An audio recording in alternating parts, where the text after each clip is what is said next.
அனைவருக்கும் காலை வணக்கம்.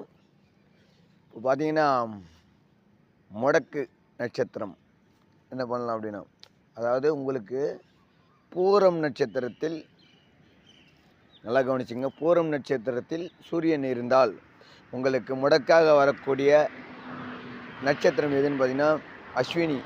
முடக்குன்னா நம்மளை முடக்கி வச்சிடும், எதுவுமே பண்ண முடியாது, அந்த செயல்கள் எல்லாம் செய்யப்பட முடியாது. அப்போ அவங்க என்ன பண்ணணும் அப்படின்னு பார்த்தீங்கன்னா, விநாயகர், லக்ஷ்மி, சரஸ்வதி ஃபோட்டோ ஒன்று ஃப்ரேம் பண்ணி சின்னதாக வச்சுக்கிட்டு உங்கள் பாக்கெட்டில் வச்சுக்கலாம். இதுக்கு பரிகாரமாக நீங்கள் அஸ்வினி நட்சத்திரம் அன்று திருமணஞ்சேரி அல்லது திருவரங்குளம் ஸ்ரீ ஹரி